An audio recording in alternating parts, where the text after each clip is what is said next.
Hey, this is Zepp, and on behalf of the guys, Stru, Boomer, and Lukey, we want to thank you for downloading and listening to our podcast of The Ticket Outdoors, brought to you by Mills Fleet Farm. And remember, when nothing's going right, just go fishing.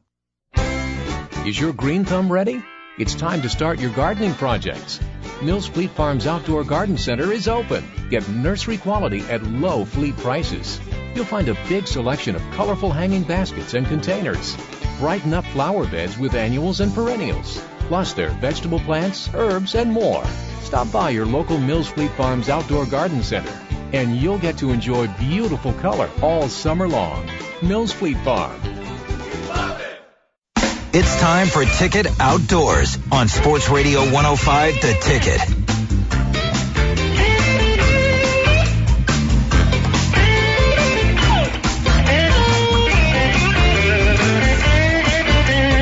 Just enjoy the music tonight. I'm going to find out how long this music bed is. I think it goes on for about 15 minutes. Ticket Outdoors, boys and girls, but we're indoors tonight doing the old radio thing from 7 to 9 here till 9 o'clock on 105 The Ticket. Welcome back, Stru, the wild card. Yeah, and I'll be outdoors tomorrow. You know that, pal? I'm heading north. I am heading north. Head north to Alaska to strike gold? No, just going to Hinckley to golf a couple of rounds with my buddies. I might drop a line up that area, but I'm not very nice. Yeah, looking at the conversation I just had with Zepp and some of the trophies. We're talking trophies that he had on his phone. It looks like you're going to be out hunting, huh, buddy? That was a trophy rack. Yeah, I'm always thinking about deer season. Yeah, of course. Yeah. That's we've got some time. We've got plenty of other things to get to before we get to deer season. Zepp is the only species in the world that is in rut 12 months out of the year. Yeah, it's you pay a price. I envy you. You're 50 years old. You can still do this stuff. I don't understand it. No, I just talk about it. It's like a fishing tale. It's you just I talk. It's just stories, fellas. But you got the pictures to prove it, my friend. More than half the people. Well, you'll be surprised what you can find on the internet to impress people.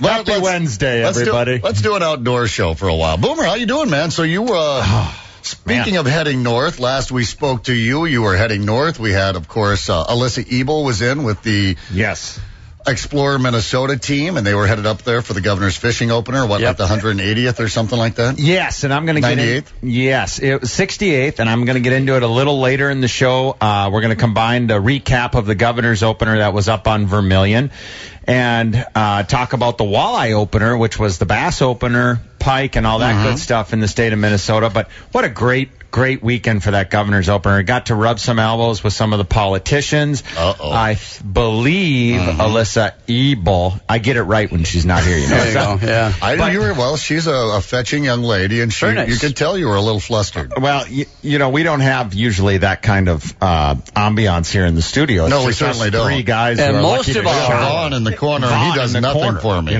Most of our female guests don't show up on a bikini either, like Lisa did. Alyssa did. I'm sorry about that. Anyway, go ahead. But we're going to have a story that's going to involve Alyssa because she had Alyssa, for God's sake. See what happens? I know, he said See Lisa. what happens when you do that to me. I screwed up. Absolutely great. We had a wonderful time up there. We caught some walleyes, and looking forward to later in the show, I think about 7:45-ish, we're going to have our buddy Tanner on, and we're going to talk about Devil's Lake because I'm going to be out there this week, and God bless America, boys. It's fishing season.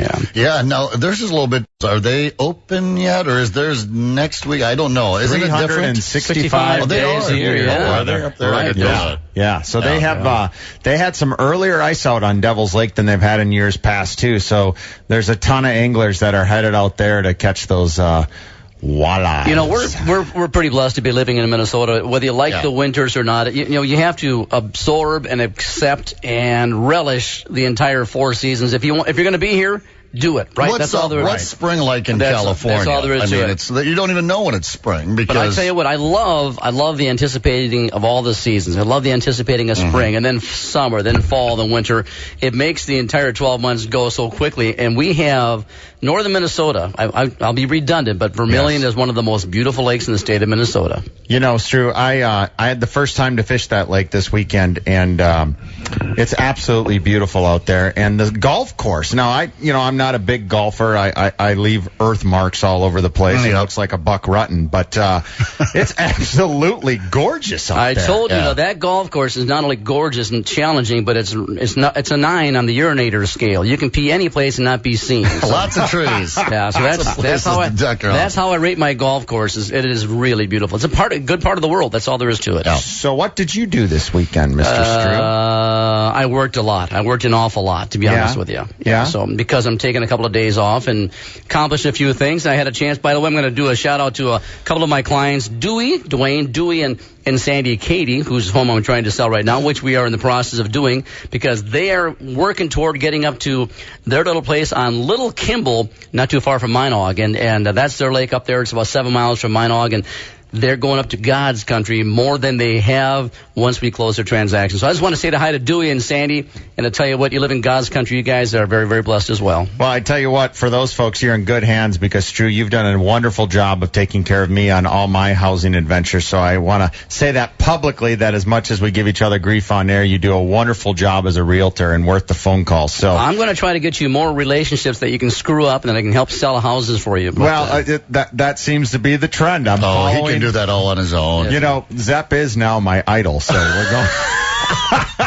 That's not raising the bar. That's throwing the bar on the ground. Yeah. So, Zepp, but I didn't get much fish. I mean, I didn't get any fishing. I was busy all weekend working and had some grandkid things as well. But I've heard the fishing was inconsistent throughout the state. I've seen some photographs of people blew them away, and some other areas not a whole lot happened. What was the talk? What did you hear? You know, overall, I think folks were pretty happy. I think there's a couple reasons for that. The weather was a lot warmer than it was last year, and I think there's just something about being in that Alumacraft when it's 50 to 60 degrees versus being out on water that's a little chillier than that, that 30 to 40 degree temps. Yeah, you Zepp and I were just talking about that. The soda pops taste a little better if that's what you want to do. The snacks go down the throat a little easier. I think overall we had a pretty good opener. In the Lake Report tonight, I'm going to talk a little bit about Minnetonka, our friend Jiggy Leisure Outdoor Adventures. We're going to talk about Leech Lake. We're going to talk about Vermilion, Traverse, Big Stone. We're going to have a wonderful array of lakes that are north, down south, and in the middle of the metro area here. And I think overall it was pretty fun. I mean, this year you could actually catch largemouth bass. Yeah, that's right, yeah. When the walleye opened. Yeah. So there was a lot of happy folks that if the walleyes weren't popping, why not go chase a big bucket mouth? Because, you throw a little wacky worm on a hook there, and you never know what could happen. I like working the cranks. They always go after the cranks this time of the year. I'm going to head up to Bald Eagle and do a little smallmouth fishing this weekend myself. Just kind of pop around the metro. Maybe I know somebody in the fishing industry that does a lake report that could point me to a hot spot on Sunday. I think we can work that out. All right. We're going to have to get you on some fish. I got to tell you a story about my son, Mike. Obviously, Sunday was Mother's Day, and to all the mothers, happy Mother's Day. And so my gorgeous wife, Diana, and I went out for dinner on Saturday night. Because you could not use the happenings coupon on Sunday. So you know how that goes. That's just me. No, I don't. Yeah, you do. But anyway, so I got to tell you, my son Mike, you guys have met my son Mike, and Boom's a pretty good friend of my son Mike. Yep. He's funnier than hell. He's a great, great guy. And he bought Diana a really, really nice Mother's Day card. And he was going to come down Saturday or Sunday and spend some time with us. He's renovating a house up in Chisago Township right now, so didn't have an opportunity to get down here. So he thought, I'll just take pictures of it and send it. And he did that, which was the script was gorgeous. A lot of thought put into this. Yeah, wow. Well, then I realized, when I looked at it on Diana's cell phone, this card was not signed. I found out that Mike went into like a Hallmark gift shop. Oh, that's... He opened up the card, took pictures of it, and sent it to Diana and said, I saved $7. I taught my son well, I'll tell you. If old man Zepp is listening right now, he's writing that one down. He's like, I might have to figure out how to use this phone. That might be a trick. I can save myself a couple of bucks on greeting cards. That's my buddy Mike, that's for sure. That's a tip of the cap right there. Zepp, what did you get to do this week? I always have, you talk about a short-term memory loss. What did I do on Saturday? Thanks for asking. I don't remember. It was nice. I went down, I got a little bit of this, a little bit of that. Who cares? Played softball. First softball game last night. Went 4 for 5. So we're off to the head a good start. But I can't wait. I just love summer. I play golf. I do some fishing. I love to play softball. Go to the cabin in Chautauqua. Hop on that pontoon. We're very blessed to live in the state of Minnesota. That's why they call it the present. Now, Stu, tease our guests a little bit. What do we got for Well, a I'll tell you lineup what we've tonight? got. I'll tell you, we're going to have it at 7:15 or 7:20 or so. We have a gentleman named Mike Gates. Now, Mike Gates is in his 50s, I'm guessing. He is from Michigan, now lives in Mount Vernon, Kentucky, and he runs a camp for hunters and fisher persons, and he concentrates on people who have special needs to help them still stay in the hunting and fishing game, and whether they have in the past or not doesn't make any difference. And all of that is volunteer. It's nonprofit. As a matter of fact, the people who work there pay $250 to work there. Wow. They get no money. So he's going to be out for about a half an hour, and I talked to him for about 15 minutes a couple of days back. Some of the stories this man has to share is going to blow you away, and there's a twist to this story that you're going to find out. So he's a nice man. A very, very giving man. Then we've got Tanner from Tanner's going to be on from Devil's Lake Tourism, he said. We've got Colt Ringer, and Colt Ringer was on once last year, and Colt is a big muskie guy, Minnetonka area. Ooh, no, when's muskie? June, middle of June, third weekend of June, I think. Yeah, I think in like the middle of June, Yeah, if I can something like remember that, right. yeah. He's going to get Zepp on. He'll get Zepp on. And Did you see him have the itch? I just saw Yes, he Zepp did. I'm spark. telling you, this is the summer. I'm going to nab myself a muskie. I got to cross it off the list. It bothers me. But anyway, Colt, more important than his muskie fishing, he runs a school, not a school, but a fishing league for little kids. Yeah. And it's not like soccer where everybody wins and there's no scores. You catch 5 fish, and the other guy catches 3, he loses. That's You all laugh at him. You push him out of the boat. So I'm curious to see how that's growing because he started that last year as well. Okay. And then we got Michelle Carstenson's going to wrap up. She's going to wrap up the moose story because Michelle, for those of you who haven't had a chance to listen, who don't know much about Michelle Carstenson, she was in charge of the moose research program for the state of Minnesota, the DNR, and that has been put on hold for a while by Governor Dayton. And we're going to find out where do we go from here. There's all kinds of rumors. Love Michelle. Thank I her hope for she's being on. just drunk and pissed off. And just lets a buck, Governor, baby. he Yeah. can stick his... Yeah, so anyway, we're going to find out from Michelle because I have a lot of respect for her, and they work their butt off, and it's got to go someplace, and she's going to have the final say on the moose story. So we got a hell of a show tonight. All right, looking forward to it. Yep, and then we're going to wrap things up. We're going to do a little recap of the Governor's Opener, and then we're going to cover the great state of Minnesota, and we're going to do Devil's Lake and the Lake Report. But speaking of guests, we wouldn't have guests if we didn't have such fine sponsors. Want to give a shout-out to Dan, Southside Marine.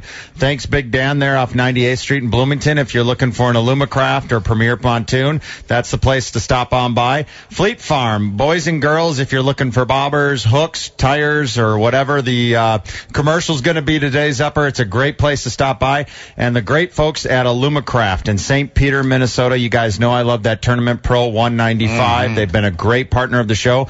And Lakes Trading Company, if you need to sight in your rifle, if you need some advice on a handgun or maybe even a personal carry license, go to Lakes Trading Company. And then a store that I drove by on 65, Custom Truck and Accessories. So if you're looking to pimp that truck out for fishing season or maybe get a head start on those larger tires for the fall while you're chasing those big South Dakota pheasants at Zepp's Papa's place. You know what I'm going to do? I'm going up for seat covers. I want to get some seat covers by the time you go fishing, especially in the fall when you get to upland birds and deer and everything else, and your buddies are getting in there all muddy and everything. I'm looking for some seat covers. Hey, you mentioned Lakes Trading Company. I listen to this show. I listen to all the shows that promote all of our great sponsors.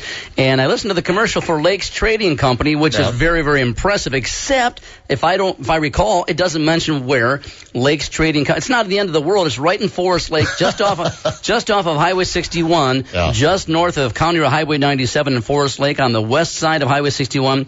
Lakes Trading Company, that's where it is. And if they should redo the commercial and say, hey, where the hell is this place? Because it's really a great, great store. I had a chance to stop there about 3 weeks ago. Do you think Stru's right? That they don't mention the location in the commercial? I don't know who did the voiceover for it, so I'm going to play Switzerland here. I don't know. Did I do the voiceover for it? I have no idea. No, Mark, it's not did you. you do it? It's not Mark? you. Our Marco producer shaking his head no. I'll tell you what, let's listen to it. From the locker room to your radio, tune in the wake-up call from the writers of Cold Omaha every Sunday morning at 8. Mike Zimmer, who's trying to build a monster. I think this team is really designed to be an elite defense that can be productive offensively. Bring in good defensive players, get Zimmer what he needs, solidify the defense, make sure that you're not going to get routed in any game. Zimmer is building a team that can easily win a game if Bridgewater is able to put up 21 points. The wake-up call with Cold Omaha on Minnesota's Sports Radio, 105 The Ticket.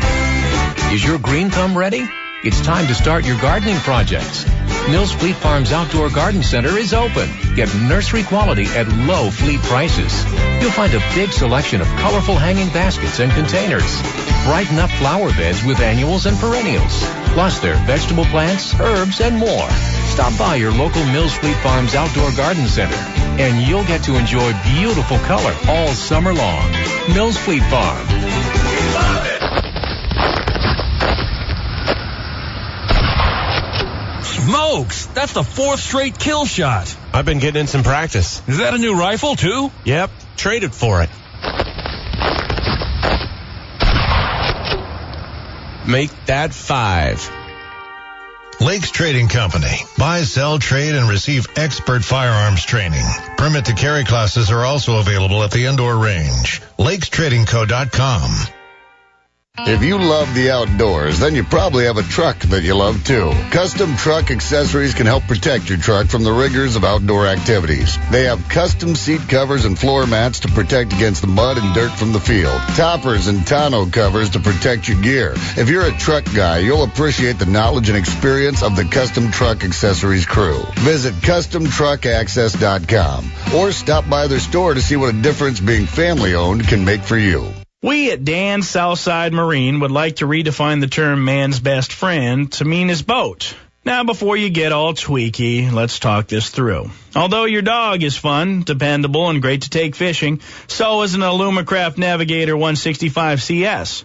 And while your dog may retrieve ducks with lightning speed, he'd have to be just a tick faster to pull you up for a slalom run like the Stingray 200 Bow Rider. And sure, your furry friend obeys your every command with heartbreaking enthusiasm, but think of the enthusiasm you'll feel watching the receptionist from the gym sunbathe on your Premier Pontoon Escapade 235. And finally, your boat will never drink too much lake water and throw up in your boat. To learn more about the best boats and motors in the Twin Cities or to complain about the dog thing, visit Dan's Southside Marine. You'll not find a bigger inventory of Premier Pontoons and Alumacraft boats anywhere in the Twin Cities. Don't wait. Now's the time to buy. Any boat you see online is available for sale at Dan's Southside Marine. Now back to Ticket Outdoors, only on Sports Radio 105, The Ticket. Welcome back, boys and girls. Don't forget we rerun this Sunday mornings at 6 o'clock. Right? 6 to 8 Sunday mornings. If you're up and about that time. Or the podcast is available on 105theticket.com. Jam-packed with guests this evening. We're going to start with Stru's mystery guest. Stru, I'm going to turn it over to you, buddy, and let you introduce our mystery guest of the night. Where are you going? I'm going to hang out here till we get started, but I do have to step next door and take care of some. I love when one of the young kids comes in and goes, "Hey, do you know how to work this piece of?" I'm like, "You're asking me?" Clearly, if you listen to the show, you know I don't know what I'm doing. Hey, good evening. Is Mike Gates on the phone there? Michael, are you there, sir? Yes, sir. Good. Welcome to the Ticket Outdoors, Mike. Thanks for being on the air. Mike is living in Kentucky right now, and Mike, I'll tell you what. The reason Zep called you my mystery guest is because occasionally I like to search out and try to find people who maybe have an interesting story, and which will be a surprising story once these guys hear it.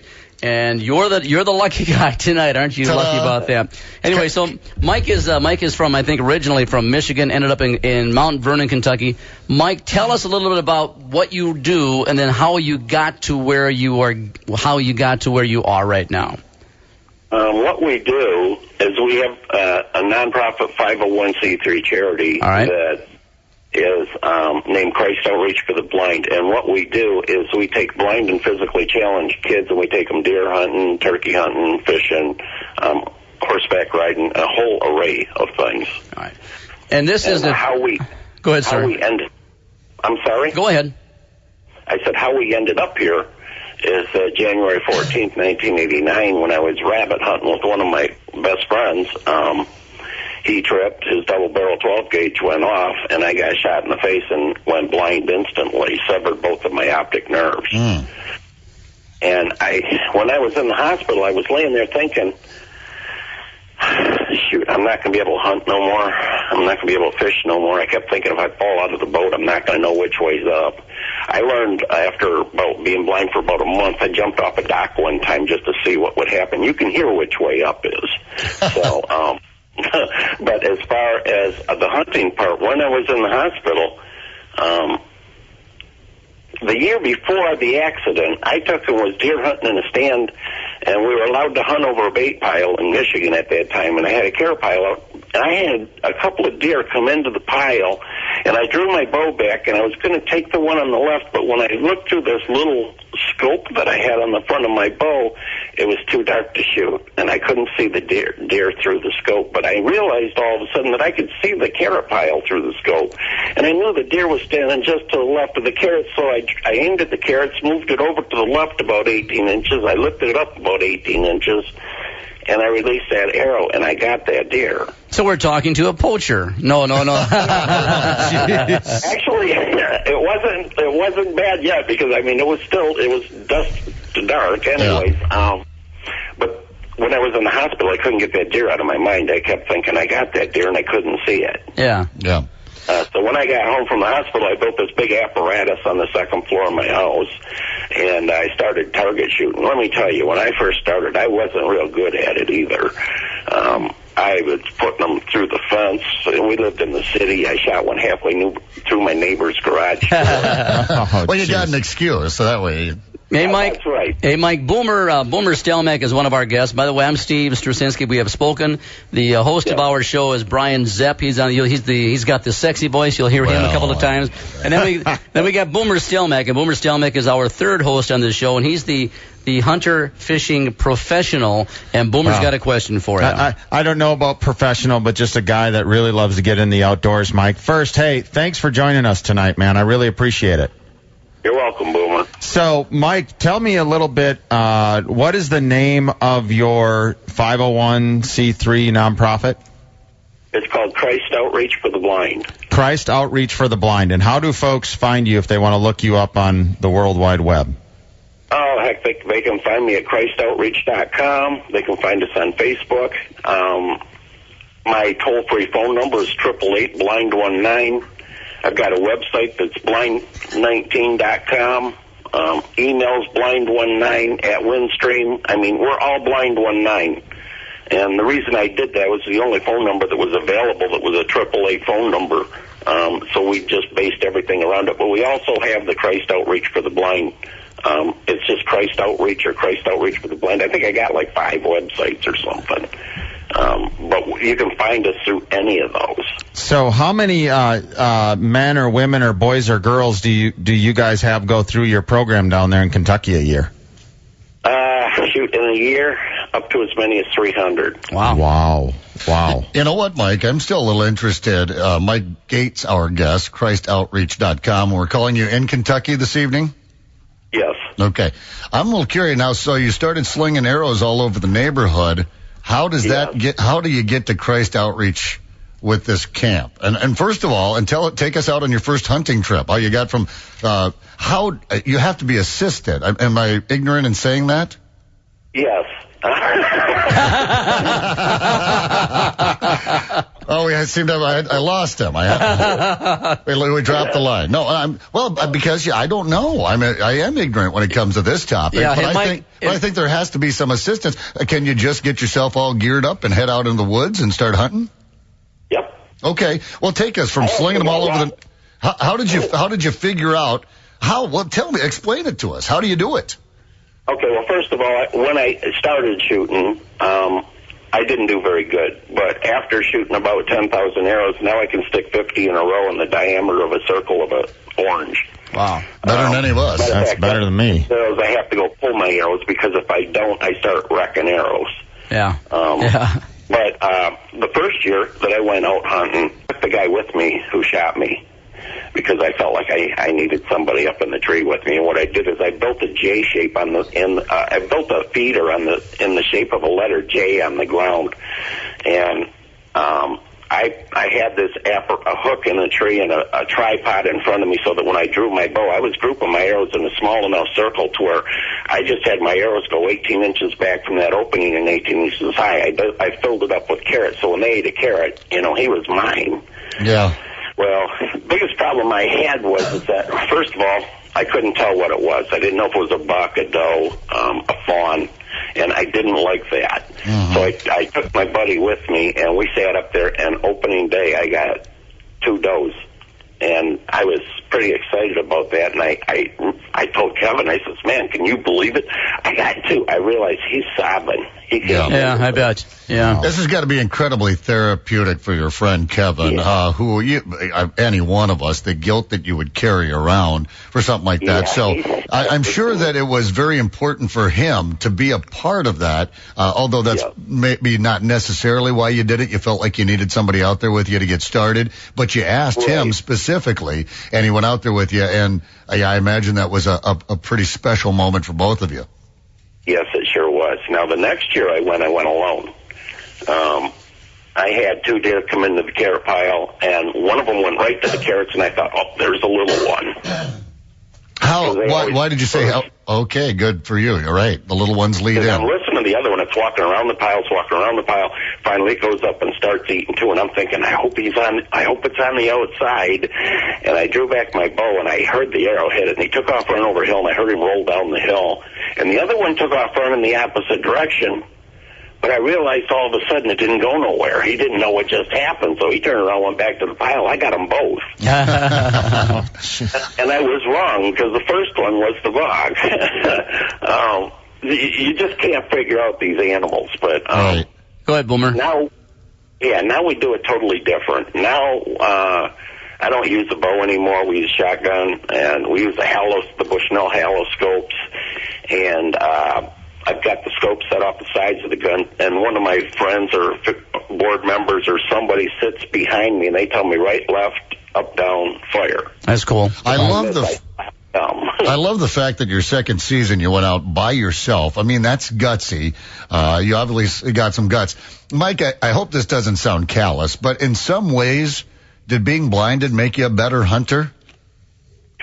I don't know if it made me a better hunter, but it sure made me a whole lot more conscientious. Yeah. I mean, because you're thinking about how you're using your ears out there. And, the first one in, the smaller ones lead in. The bigger ones tend to hang back and see what's, they're surveying the situation, too. It just sounds like almost a fascinating way to hunt. Yeah, it was a lot of fun. And, after I killed them 2 deer, I was still a very angry person about going blind, because I was a Christian when I got shot. Mm-hmm. I knew that nothing happened without God's okay. He okayed this, so it was his fault. Yeah. And I had a real attitude about that, because I can relate. Yeah, I was born a left-handed Pollock, but I fought it.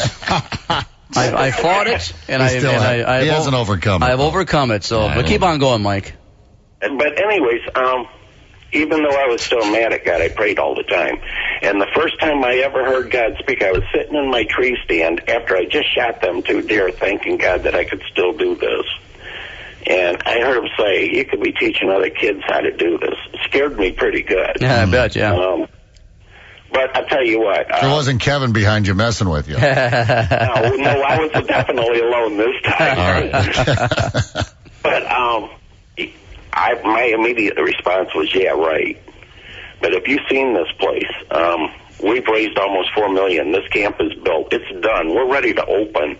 Only thing is that the financial part of it, I have to hire staff. Right now it's just me and my wife running this place. Yeah. My mom and dad helped me for years, but my dad died about 3 years ago, so now it's just me and my wife, and we need to be able to hire staff, because when these kids come here, everything's free. We do not charge them anything. The meals are free, the lodging's free. But, everybody wants to buy a brick or help you build a building. But, getting money to raise, to do things like that is easy. Getting money to pay staff, insurance, electric bills, water bills, that kind of stuff. I mean, we actually bought a mountain. We've got 900 acres here in Mount Vernon, Kentucky. We've 8.5 miles of fence up, 8 foot tall. And last year, I did not get a buck.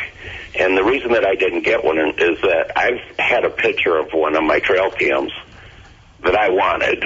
I wanted that one deer. I mean, he's a 10-point, and he's got a 24-inch spread. He'll probably score 160, 180. Yeah.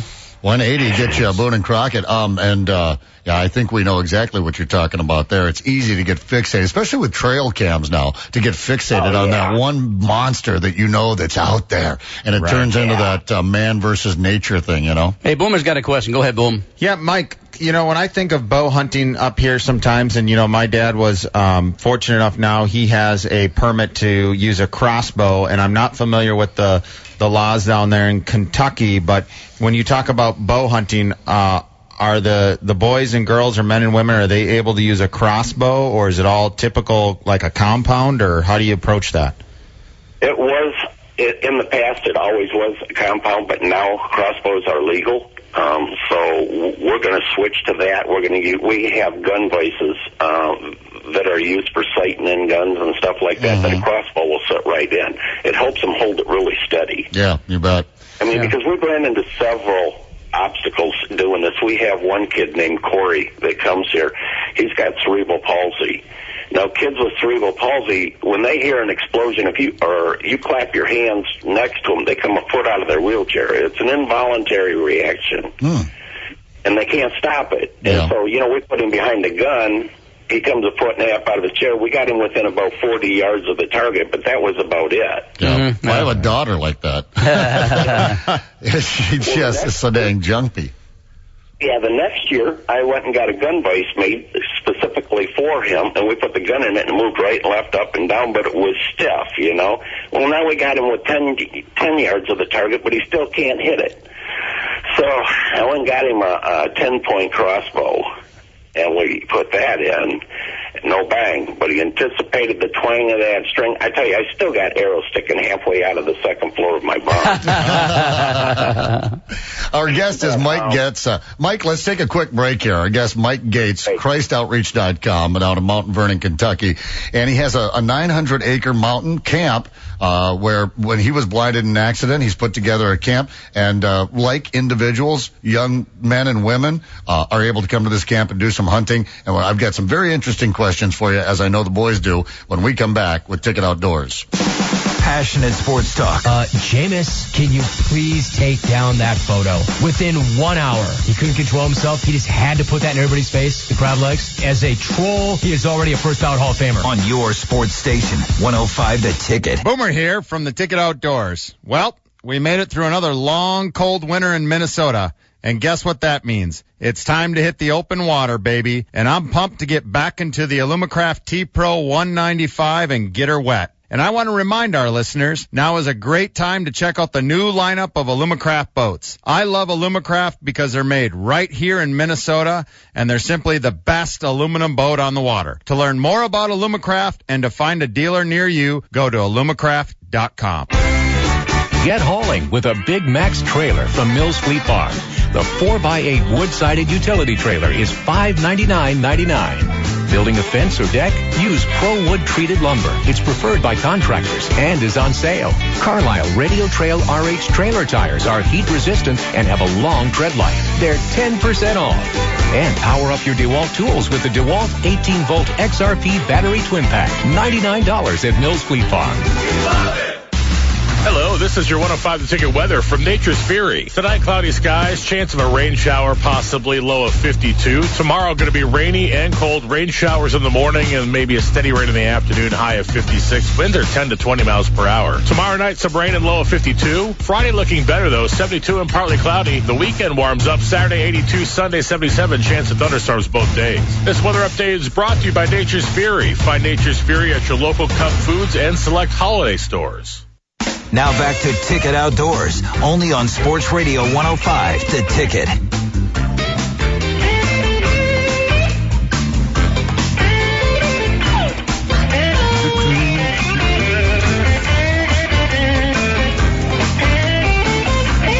Welcome back to Ticket Outdoors. The Wild Card's True. Boomer in studio tonight, and Mark Lukey. He's running around here somewhere. He found a couch. But do you see what's going on? He's all screwed up, man. He's got pink eye, a bad back. And he's the youngest guy on the team. Oh, God. Crying out loud. We don't know what we're going to do with him. But I don't know. April will take better care of him, I guess. All right, welcome back. Our guest, Mike Gates, ChristOutreach.com. He's got a camp down in Kentucky. He was blinded in a hunting accident. I don't remember how many years ago, if Mike mentioned. 26 years ago, give or take. And Mike, you said something earlier in the interview about you were angry with God, that you knew God had a part to play in everything, in everyone's lives, and you don't know why he would choose to have circumstances where you would be blinded. I think we're all starting to understand why that may have happened now, and specifically with the last story about the young man with, I'm sorry, was it cerebral palsy? Correct. Yep. Yeah. Yes, it was. And that was quite a challenge for you, and not once, not twice, not 3 times, but you kept going back until you found a way to help make this young man work so that he could do something worthwhile out at your camp. And I think that's why he probably chose you, because a lot of people through disease and through accidents get blinded, but they're not led to do this kind of work. So he's got to pick somebody kind of special. Well, 69 people been saved here since we started this camp. What we ended up doing with Corey is that we took and I had a friend in Iowa who's in charge of an SYC camp, special youth camp. They work with kids in wheelchairs, and they ran the same issue. And one of their board members came up with an invention to where it fits inside of the trigger housing of a shotgun, and it goes to a motorcycle battery with 2 push buttons. One of them's a safety, and one of them's a trigger pull. Are you kidding me? Wow. So we set this thing up in the gun vise. Corey gets the gun on target. He lets go of the gun. His dad says, okay, and his dad's already pushing his button. Corey hits his. The battery puts power to the cylinder. It pulls the trigger, and bang. When it goes off, Corey still comes a foot out of his chair, but he ain't touching the gun. Oh, that's amazing. Grief. You live and you learn. Just when you think you've heard it all. Corey got a 7-point buck last fall. Oh, for crying out loud. What a thrill. I mean, a thrill of a lifetime. 11 years to figure out how to get him that deer. I imagine you cry for joy a number of times when you see things like that happen. Huh, Mike? Oh, man, it's just, I've learned that the very best therapy on the planet is helping somebody else. I'm going to ask you a very serious question. What you've done the last, I don't know how many years you've had this camp, but is critical, and it has literally changed your life and your wife's as well, as I'm sure. As a result, are you glad that you lost your sight? If I could go back to January 14th, 1989, I knew that gun was going to go off and I could step aside and let it miss me, I'm afraid I'd have to stand there and take it again because it was worth it. Wow, that's a hell of a comment there. Go ahead, Boomer. Mike, you talked to the story about Corey who just shot that 7-point buck after 11 years, and it's pretty touching. But how do these participants that go to your camp at ChristOutreach.com in Mount Vernon, Kentucky, on your 900 acres there, what's the process for them to actually go out and hunt and fish with you?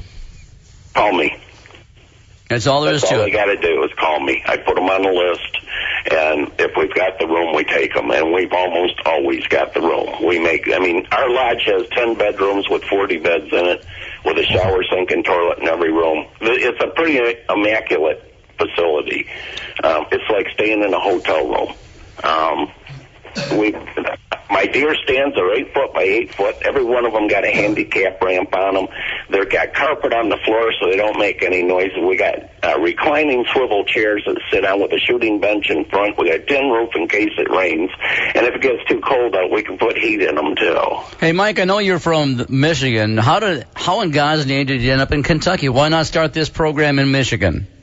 I was going to start it in Michigan. I started buying land in the Upper Peninsula of Michigan, but it was so expensive. It was $1,000 an acre, and I was running from God at the time. We moved to Florida. I knew I was supposed to start this camp, but I didn't want to, and I ran for 10 years. And one day, one of our kids was getting married in Michigan, and we went back to go to the wedding. Well, we'd been looking at land all over the country, but on our way from Michigan back to Florida, where we were living at the time, we stopped at a Denny's restaurant at Renfro Valley in Mount Vernon, Kentucky, and Lori grabbed a Homes magazine there and to look at while we were sitting at the table. And after we ordered our food, I could hear her flipping through the pages, and she goes, "Oh, Mike, you're not going to believe it. There's 104 acres in here for $25,900. I said, Lori, don't get excited. I've seen Kentucky. But we came and looked at it, and it was beautiful. So I made him an offer of 21, of 18, and we settled on 21, and I bought that land. And as I was leaving Kentucky, I found myself praying, God, if you're really in this, you'll sell my boat. Because I've been trying to sell my boat for 3 years for $18,000. It was a 3-floor, nice boat, slept 6, twin pentaboval diesels. And I was ready to get out of the commercial fishing business. And so when I got back from Kentucky to Florida, I changed the price from $18,000 to $29,000. I sold it the next day for $27,000. Oh, jeez. Someone upstairs is watching out. And had money left, and then the real estate company called me and said they got another 558 acres that attaches to what I just bought, and they wanted to know if I'd be interested. And I asked them how much, and they said $225 an acre. So I bought it. Good for you. And I just kept buying anything that was attached to us until eventually we had 900 acres. Hey, Mike, throughout this entire process, there had to be a billion people telling you that there's not a chance in hell that you could make this happen. Oh, yeah. I heard the word never 1,000 times. You'll never get water on top of that mountain. Well, we ran a 3-inch main up the side of this mountain, 4 feet underground with a backhoe, put in a pump station. Now it takes 300 PSI to get it up here, but we've got water up here. They said I'd never get electricity up here. Well, Kentucky Utilities donated the wires, the telephone poles, and got us electricity up here.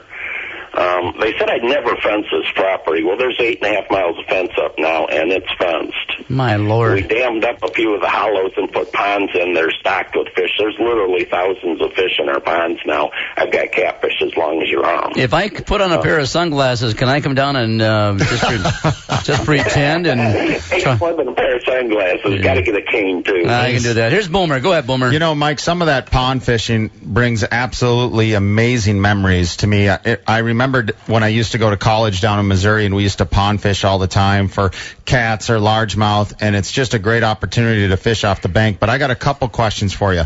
One, when is the deer season down in Kentucky?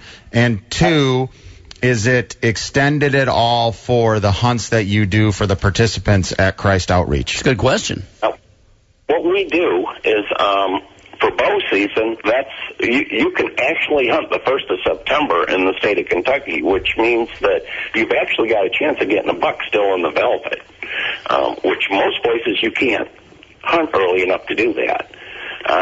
Second thing is that I don't really have to extend the seasons because our season starts in September, and then gun season starts second weekend in November, and with muzzle loader and bow season, I mean, you've got like all the way from September to January to hunt. Yep.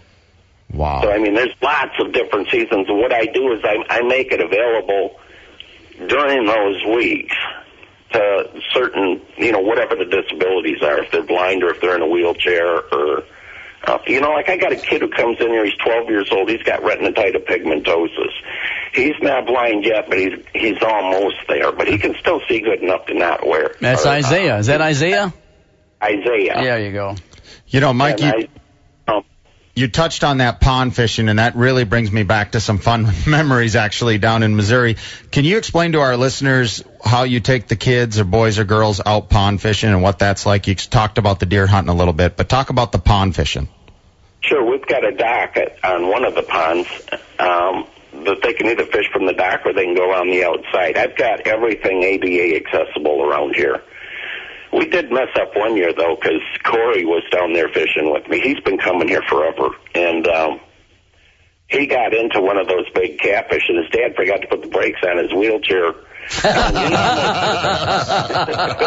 He almost went over the edge of the dam in his chair. But man. Let go of that fishing pole? No way. No way. It's like water skiing the first time. You're not letting go even if you're going down. That's a wonderful story. Our guest is Mike Gates, Christ Outreach Camp down in Kentucky. I imagine some of these young men and women that come out there, it's their first time ever fishing or hunting or taking a crack at it. Yes, so you're right about that. Unless they were injured in an accident, like if they were born that way or the disability came, they never had the opportunity. Never even thought they could. So, I mean, it's always a special kind of deal when you can introduce any young man or woman to hunting or fishing that have never done it before. But with somebody that thinks they're not even going to have a chance to do that, pretty cool. Yeah, it sure is. I mean, you had mentioned largemouth bass. We've got largemouths in these ponds that are over 2 feet long. Holy buckets. Yeah, good What grief. is that? Was that 15 pounds? One in there 8 years ago that was 11 pounds.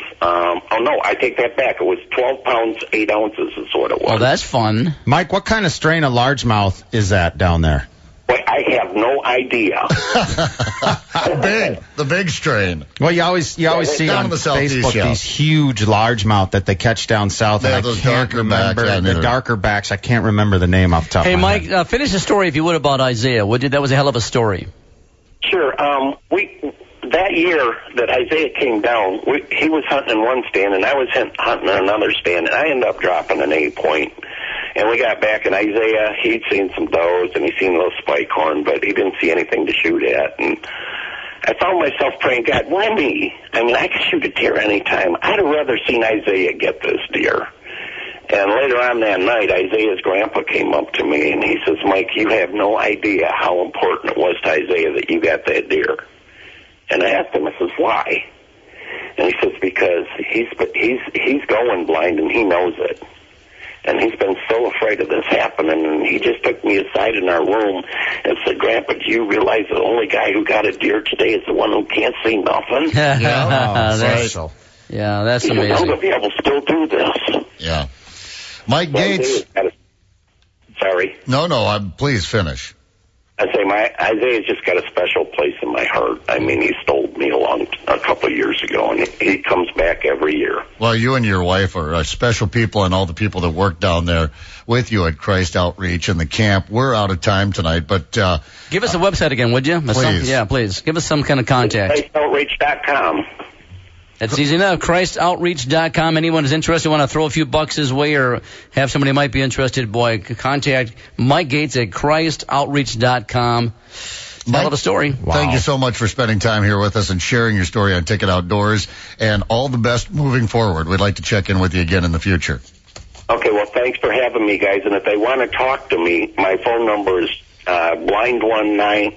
I'm sorry, it's 888-blind19. 888-blind19. Yeah, it's a toll-free number. Sounds like a pretty friendly guy. Give him a call. Good guy. Thanks, guys. Michael, thanks a lot. We'll talk to you again soon, and thank you very, very much.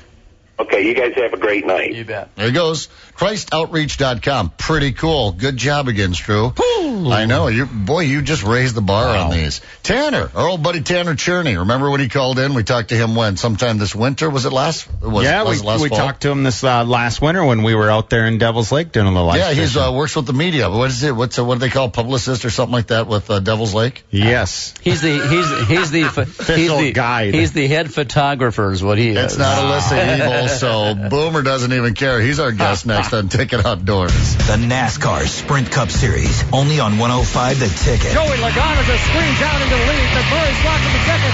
Matt Kenseth and Kevin Harvick side by side for third. The best of the best race for a $1 million prize at the Sprint Cup All-Star Race. Tune in Saturday night at 6, live from Charlotte Motor Speedway. That's the battle for the lead in turn one. This is Brad Keselowski. This is Dylan Hart Jr. This is Jeff Gordon. This is Jimmy Johnson. This is Kevin Harvick. Your home for NASCAR in the Twin Cities is Sports Radio 105 The Ticket. At most boat stores, what you see is what you get, which might sound good, but what you see may not be what you want. See, many big box boat stores get their boats pre-rigged, with equipment you may not want in places you may not want it. You wouldn't let someone pick out your wife or your kids, and they're almost as important as your boat. So come to Dan's Southside Marine, and we'll customize your boat to you.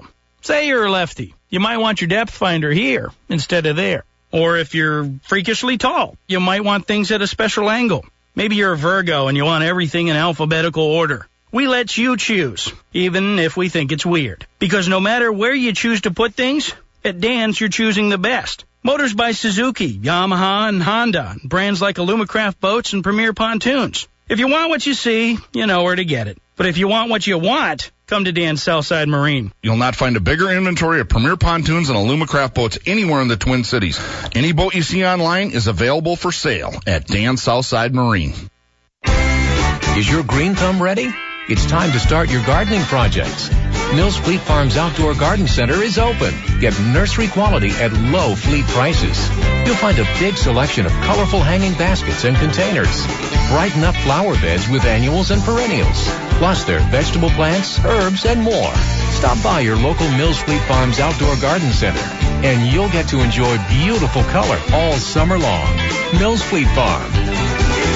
Boomer here from the Ticket Outdoors. Well, we made it through another long, cold winter in Minnesota, and guess what that means? It's time to hit the open water, baby, and I'm pumped to get back into the Alumacraft T-Pro 195 and get her wet. And I want to remind our listeners, now is a great time to check out the new lineup of Alumacraft boats. I love Alumacraft because they're made right here in Minnesota, and they're simply the best aluminum boat on the water. To learn more about Alumacraft and to find a dealer near you, go to alumacraft.com.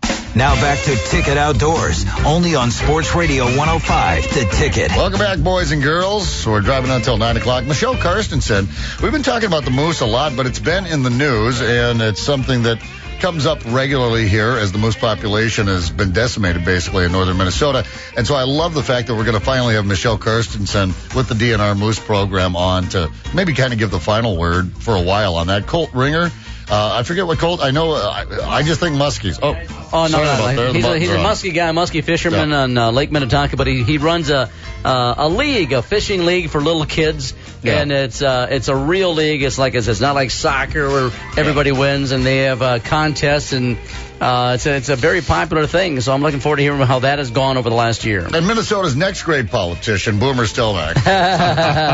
You know he's up there rubbing elbows, and they're like, look at this young, good-looking guy, likes to hunt and fish, Mr. Minnesota. We're going to get him. You're going to get your own district, buddy. All right, let's do it. And then they'll shoot those wolves.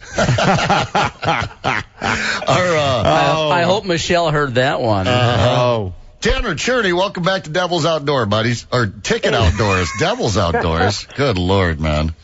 I introduced a band last night, and I said, make sure when this band comes out here, they know they're in Fridley, South Dakota. I've been all over the place. So bear with me. Tanner Cherney, welcome back to Ticket Outdoors. Thanks for having me on. Devil's Lake, is it the tourism board? Is that what you run up there? You're the president, right? Oh, I wish I was. No, I'm just the assistant. Yeah, we couldn't get the president on. This isn't that big a show. This isn't WCCO for crying out loud. Hey, there's always next time to get the president on. All right, well, by then you'll be the president of Devil's Lake by the time the show gets big. Well, tell us about it up there, buddy. What's going on this time of the year? Well, I just got done with dinner down here at Woodland Resort, and I'm kind of looking out at What'd you have to eat? I'm starving. I haven't eaten dinner yet. What'd you have at Woodlands there tonight? Oh, I had what they call a taco grinder. It kind of had all kinds of different meat on it. Yeah, it was awesome. Well, I'm glad you're full. Looking out at the lake, kind of wishing I was out there right now trying to catch a few walleye. You guys got some nice weather. You getting any of this wet weather? It's getting cold and wet here again tomorrow. Yeah, it's been kind of hit and miss the last couple of days. It's been kind of spotty showers here and there, and I think they're calling for like 2 inches in the next day and a half. So we've all been looking good. Yeah, it's North Dakota, South Dakota, Minnesota, then eventually Wisconsin gets it after we're done with it. But these weather systems have been massive. You look at the radar, and it's a 3-state weather system that's been coming in. But we'll work with it, do the best we can. Now, you guys don't have an opener. Like we just had the big opener here last weekend, and everybody goes gonzo, and they go out and they start pulling some walleye and pike and bass out of the lakes. But you guys don't. For you, it's just year-round the good life. Yeah, it was kind of the first time I'd ever heard of the opener here this last year, seeing everything that's gone on with Minnesota, and I was kind of wondering what the big deal was, because, it's always open year-round here. So every day's opener at Devil's Lake. Imagine, Tanner, if they took it away from you for a while, you'd be excited to get it back. Oh, I agree. That would be definitely the truth. So, Tanner, I've been blessed to have the Alumacraft T-Pro 195. By the way, Tanner, let me introduce this man. This is Boomer Stelmack. Somebody you've never met before, but go ahead, Boom. Hey, nice to meet you, Boomer. Yeah, nice to meet you, Tanner. One of these times when I've been out there with the Alumacraft, we'll have to cross paths, but, been blessed to have been out there a few times the last couple of years, and like Tanner had said, that Devil's Lake is open 365 days a year for walleyes. It's a lake that's pretty special because it's grown over the last 20 years from 40,000 acres to 180,000 acres, and Stupid. It's just silly. It's mind-boggling. Massive it really is. Of fishery. Bring some of that water to White Bear Lake. White Bear Lake is shrinking and then Devil's Lake is growing. Doesn't make sense. God works in funny ways. Hey, we actually stopped growing this year, though. We are down about 2 feet from where we were last spring. So, wow. Go ahead. How does that Devil's Lake ecosystem work? Now, it got so big. Do you expect, I mean, I'm sure you've got brainiacs up there. We've got Michelle Karstensen, a doctor with the DNR that's studying moose here. I'm sure all sorts of people are up there keeping an eye on Devil's Lake in North Dakota. Is it expected to shrink or continue to grow? You know, it's actually this year they're expecting it to shrink another foot to 2 feet if the weather holds up like they're saying, being a drier summer. But, you know, coming from where we were, we're only 3 feet off of our all-time high, I think, which was like 1454, and we're down to 1451 right now. So it's still a huge amount of water that's out there, which really isn't going to affect anything. Yeah, plus those weather guys are never wrong. Yeah. Yeah, they were saying this week was supposed to be dry, but lo and behold, it's wet. Yep. So, Tanner, with that big piece of water that you got out there, we were pretty excited here in the state that we had early ice out, and a lot of folks were jacked about fishing. Gas prices were cheap. A lot of boats rolling down the highway. Saw a lot of Alumacrafts when I was headed up north to Vermilion. But what has the season been like so far on Devils? When did all the ice get out, and when did you start seeing all those boats on the water?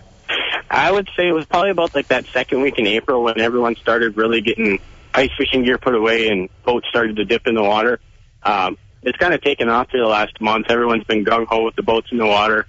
The bite's been kind of up and down. You know, we got a couple days where we've had some really nice weather, and a lot of people are sitting on the bridges because normally Devil's Lake's got extraordinary amount of runoff in the spring, and the coulees that run into the lake are always flowing with water, and that's usually one of the main spots people target first thing with open water.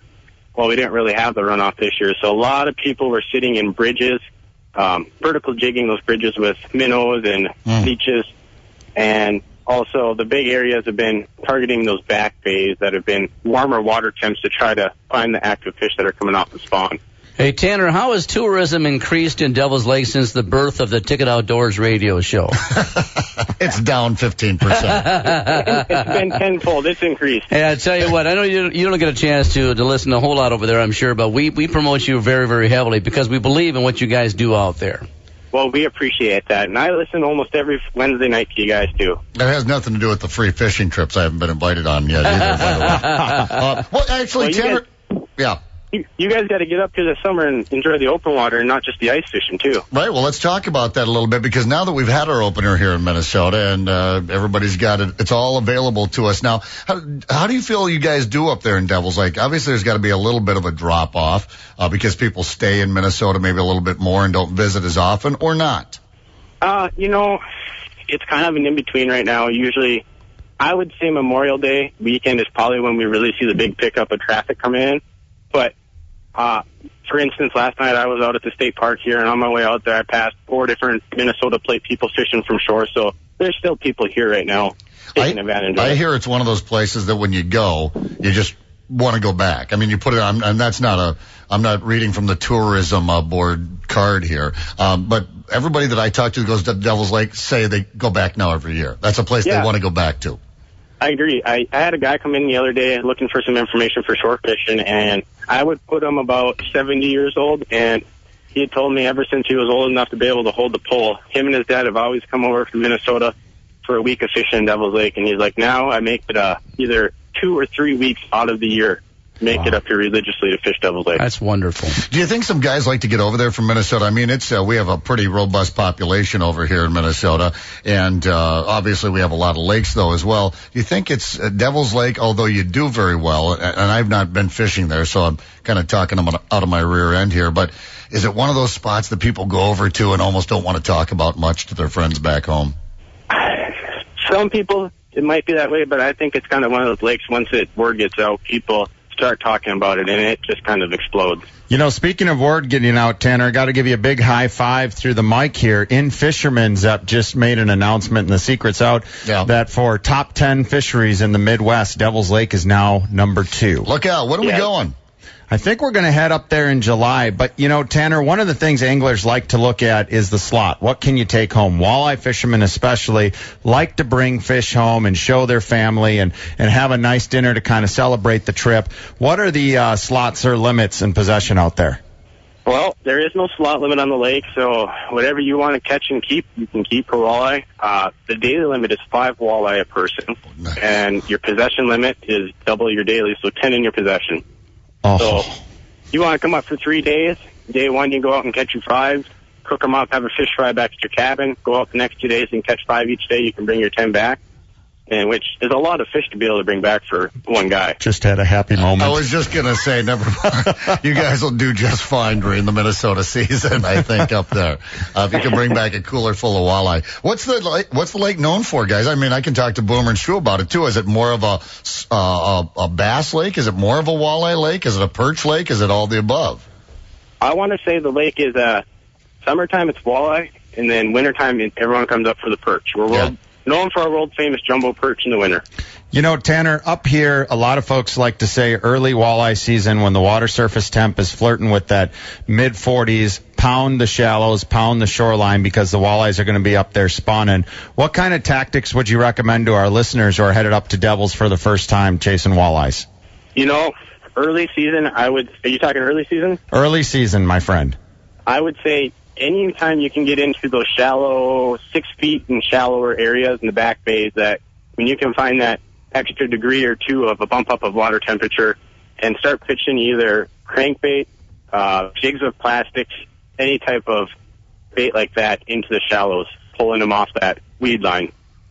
And what about the jumbo perch, Tanner? I know that in the summer you talked about a lot of folks love to chase the walleyes, but there's still an amazing abundance of huge jumbo perch there in Devil's Lake because of the ecosystem you have with all the natural shrimp.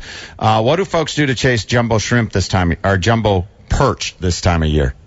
Well, it's kind of finding like a hidden treasure. A lot of people that do come across a few of them throughout the open water is a lot of pulling bottom bouncers with spinners and a worm on them. Why would it be easier to catch a jumbo perch in the winter than it would be in the summer? It just seems like they have a better pattern in the winter, that they kind of school up in bigger groups and they're not scattered throughout the whole basin of the lake. So it's easier to concentrate on a larger school of them. And what do we have to pay you when you guide us in July? You gotta buy him a grinder. I'll buy you one of those stuffed taco things you just had for dinner. How does that sound? Hey, Tanner. Just a beer. There you go. Good. That's easy. We can afford that. And when I say we, I mean Stru. Tanner Cherney with the Devil's Lake Tourism Bureau up there, and thanks for being our guest. Boy, it just flies by. That's all the time we have tonight. We'll be checking in with you again, but we'll give you the last word here. You're the Tourism Bureau guy. Go ahead and let Ticket Outdoor listeners know something about Devil's Lake. Well, if you're looking to book a trip up here, there is no better time than to start planning right now. Things kind of get booked up in advance. If you're looking for any kind of information, check us out online at devilslakend.com, and you'll be able to find a list of all the guide services, accommodations, restaurants, pretty much anything you would need to know when you come to the Devil's Lake will be online right there.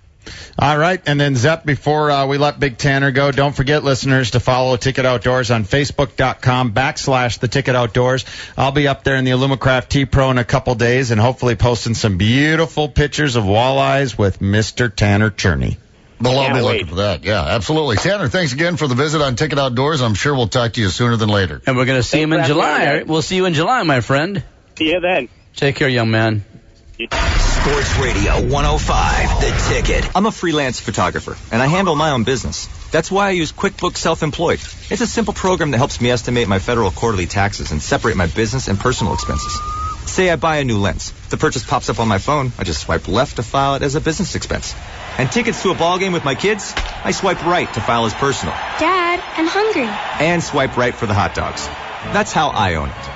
If you work for yourself, try QuickBooks Self-Employed with a free 30-day trial. Learn more at QBSelfemployed.com. Hi, folks. Alan Thicke here, and you've probably heard, maybe from me, that if you owe the IRS money, they can do some scary things. Garnish your wages, levy your bank account, even seize your home or business. You add on the penalties and interest, and getting out of debt can seem impossible. Back taxes are for real. It's not a game. But the game changes when you have a team of tax experts on your side. The professionals at Optima Tax Relief can immediately immediately protect you from aggressive collections. And for a limited time, the IRS is offering a tax debt forgiveness program. It's called the Fresh Start Initiative. With the help of Optima, you may qualify for a settlement that saves you thousands. Nobody knows the game better than the Optima team. Don't wait till it's game over. Let their experts coach you through this. It's a win-win. Call for your free consultation. Call 800-932-47. That's 800-932-4177. 800-932-4177.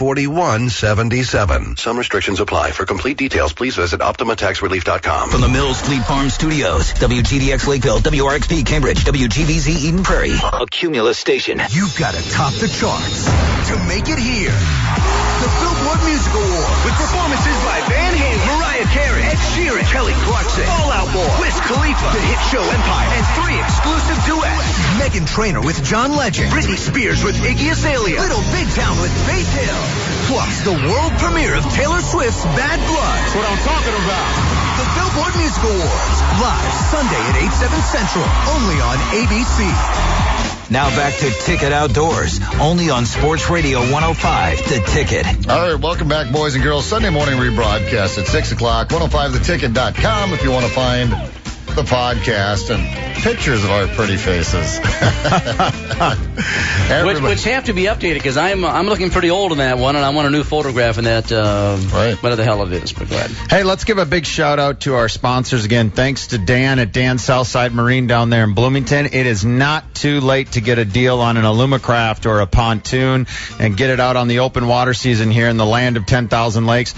And our friends at Fleet Farm that sponsor our podcast where you hear Brian Zepp opening it up.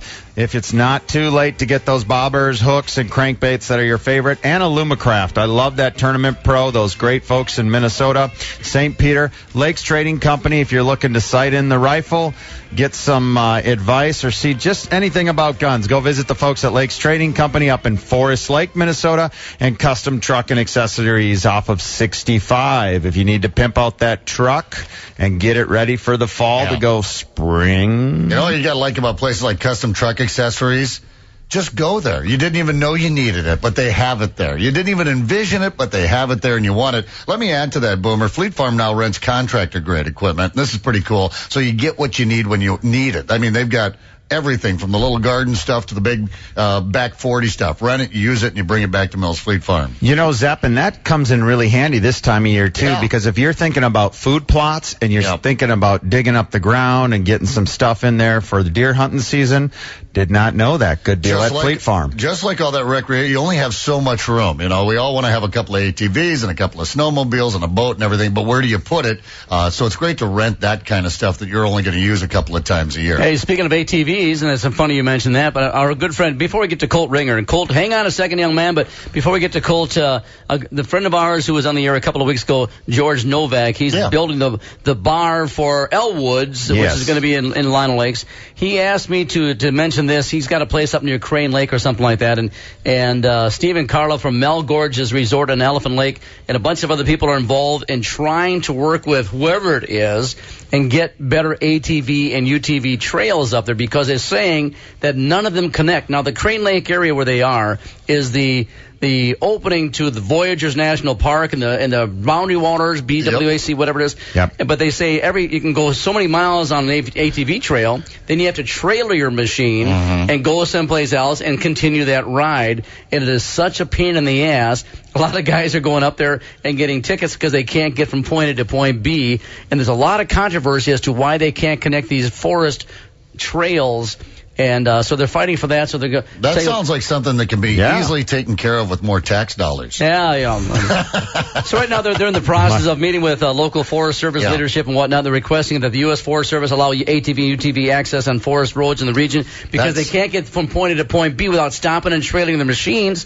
And they're losing a lot of tourism, they believe. So as they're trying to fight for that, they got a group together right now, and I think we're going to have them on in a week or two and talk about this, if that's okay with you guys. Yeah, I'll add that to my political career, Zep, as far as more taxes for trails up near Voyager Park. Well, that's going to, there are people up there that are passionate about not having, there are people in those areas that don't want more tourism, that don't want, how the Boundary Waters obviously is a protected area against motors, but even surrounding it, they kind of want to insulate it. They figure if it gets right up to the border, then they're giving ground. But it's a great topic. However, it's a great resource for the state and the people that are up there that have those businesses. Well, I'd love them to bring them all the way down the trail. It's done a great job for Central, the Gilbert, the Virginia area. They added all those four-wheeling trails up there, and it's really been kind of a boom to a place that's losing industry and mining. Well, they've more so this year. They started a club right now. They've got about 300 members, and they're currently having a meeting with the feds in the states and the county and trying to figure out what we can do and talk to the right people. Let's connect these trails so everybody can use them, so we can keep the tourism here instead of going to Hayward, Wisconsin, wherever it's going. The nice thing with doing trails like that is it also helps the habitat and the ecosystem out there. I remember on our land up near Bacchus, Minnesota, when we worked with the feds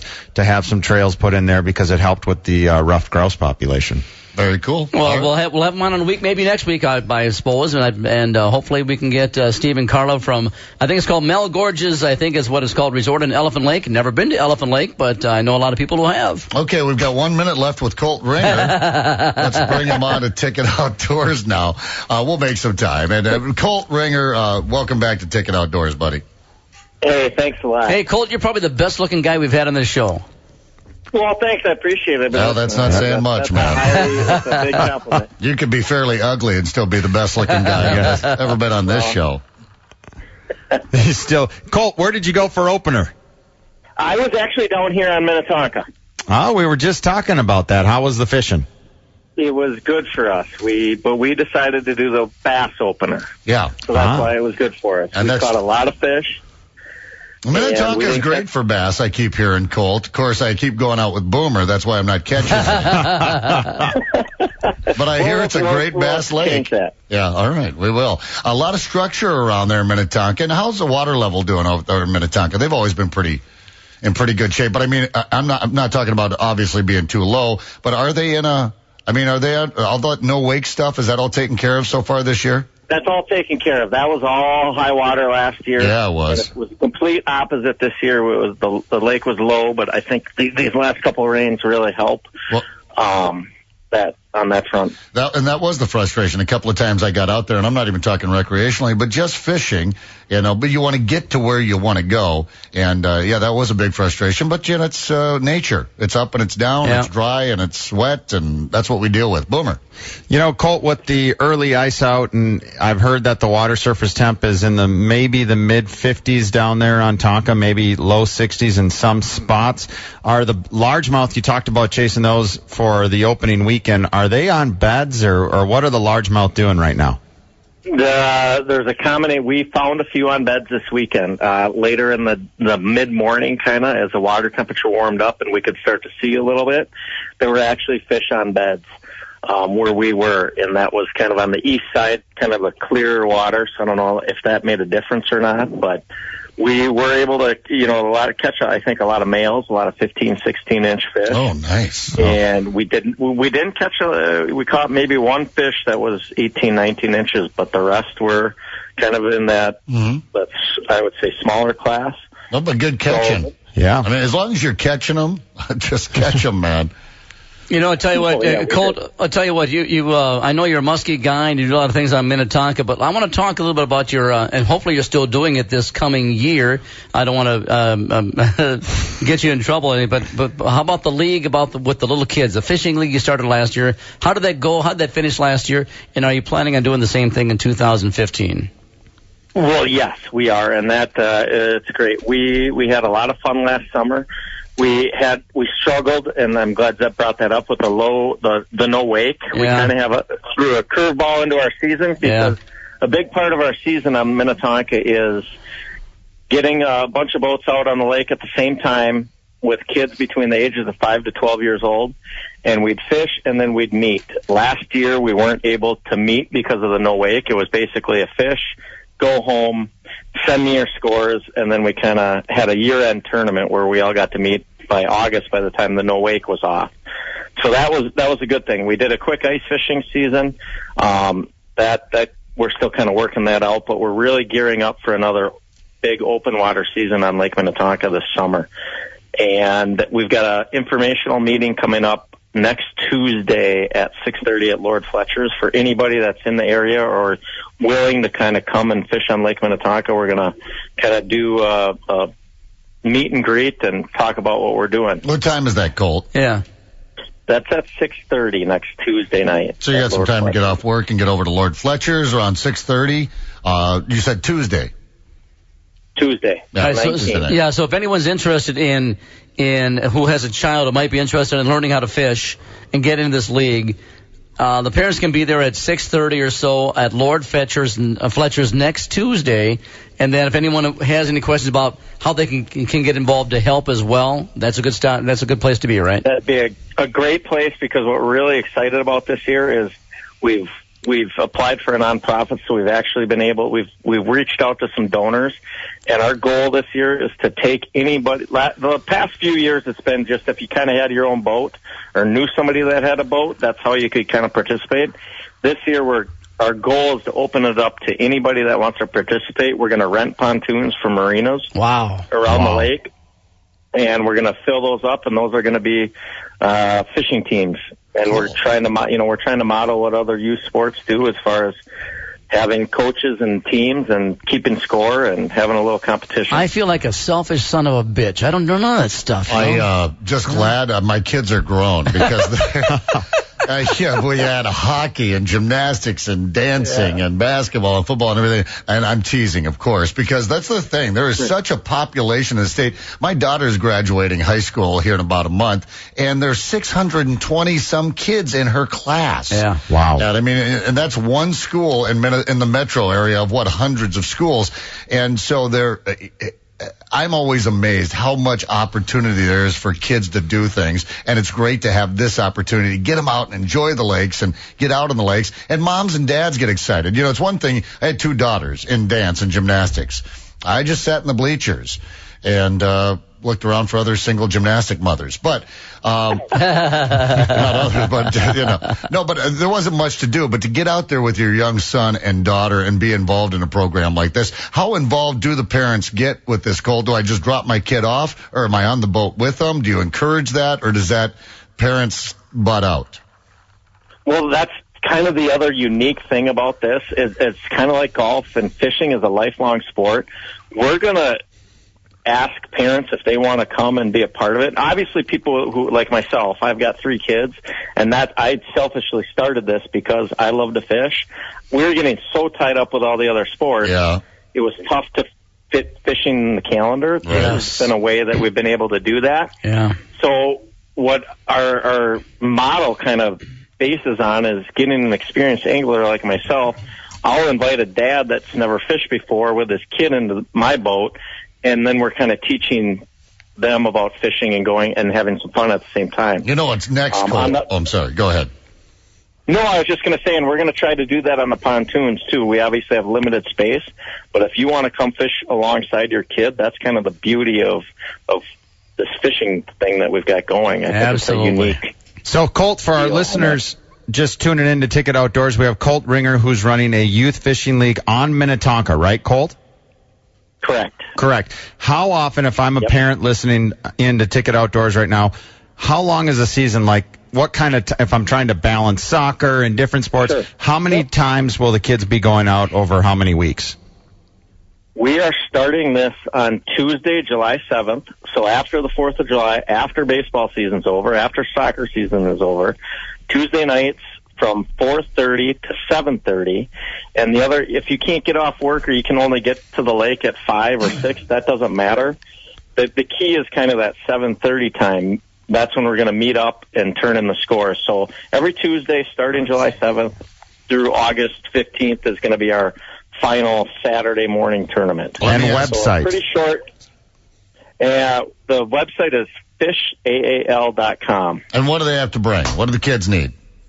We're going to ask the kids to bring their own gear. Bring rod and reel. I've got an equipment list. I basically say, if you're on the best thing we're going to do is give you a 6.6 medium action rod, spinning rod with a drop shot rig and a jig and a leech, and we're going to go to the weed line and we're going to catch bass, northern, sunnies, crappies. Well, I tell you what, times have changed so much. When I was about 9-10 years old, my mom put me in a Christian Brothers League, because he just wanted to he was busy. He just wanted to get, but things have changed, boy. Good for you. Give us the website again. How do people get a hold of you and figure this out? Fishaal.com. Okay. Colt, can we have you back on before muskie season in June? Yes. Okay. We'll talk muskies. Go ahead. All over the shells. I'm in Minnetonka, and I even caught one on a leech this weekend by accident. And some waypoints when we bring Zepp out in the Alumacraft. I'm going to join this damn league. Are you kidding me? Colt, hey, thanks a lot, buddy. We're going to check in with you before muskie season. Thanks for the information, and good luck with the league. You've got the meeting this Tuesday at Lord Fletcher's at 6:30. Yep. And then I'm assuming the league starts there soon after. But parents, get over to Lord Fletcher's at 6:30 this Tuesday if you're interested, and just get some information. Great. Thanks a lot, guys. Appreciate it. Thank you, Colt. You bet. Colt, thanks for doing what you do. You're welcome. Go get them. You bet we will. So much giving in the sport, huh, guys? There really is. Michelle Karstensen, we're talking Moose. Joined Radioactive Sports at the office on Washington Avenue for Twins Ticket Friday. The superstar Mike Morris and I will be there from 4 to 7 outside on the patio, along with our ticket girls, giving away tickets to that night's game and future games. From the office on Washington and 844 Hay Workers, get fueled up before the game with $3 cold domestic draft and a great full menu. Radioactive Sports live at the office on Washington before Friday Twins home games. Then walk right over to Target Field. Finally, an office you can have fun at with Sports Radio 105 The Ticket. Get hauling with a Big Max trailer from Mills Fleet Farm.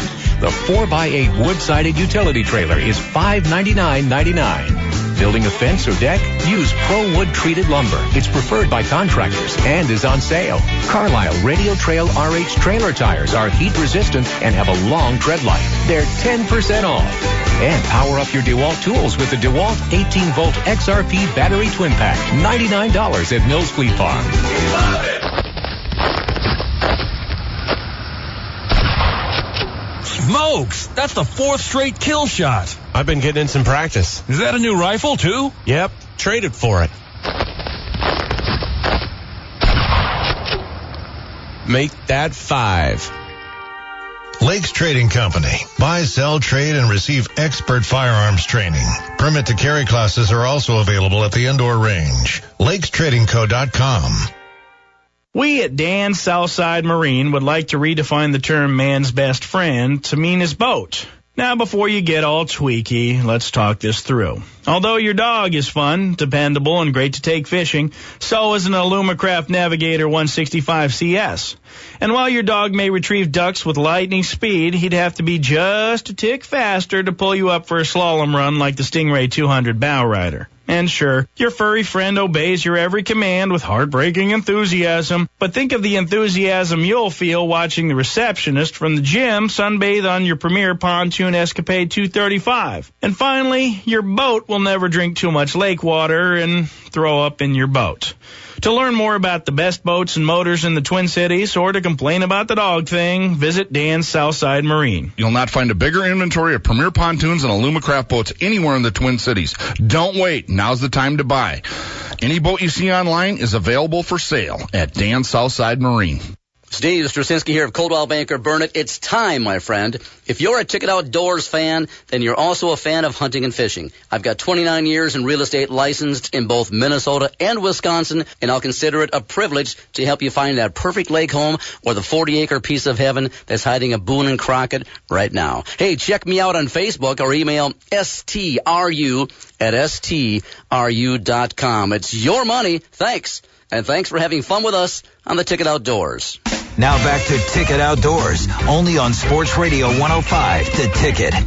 All right, welcome back. Thanks for hanging out with us. We really do appreciate it on Wednesdays. Not like there's not a few cool things to do with a nice, beautiful evening like this, so we do appreciate it. If you didn't catch the whole thing, get our podcast on 105theticket.com. If you're up having some coffee before church on Sunday mornings, we're on at 6 o'clock with the rebroadcast. Yeah, and the other cool thing, too, Zep, is now that Ticket Sports Radio 105 has an app, you can get our podcast demand off the app. So when We have Dad an and app? Yeah, we got an app. So when I was driving up to Vermilion, Dad and I just went to the app, pulled up the podcast on demand, and said, "Hey, Zep, Stru, and Boomer, on behalf of the crew and producer Mark, we want to thank you for listening to the Ticket Outdoors." Well, you guys have to show me how to use that because I'm not good with the right clicks and all those other kind of things. But I'll tell you what, man. A Pioneer Press. Dave Ulrich, yeah. Column. We're big shots now. We've got our own app. Yeah.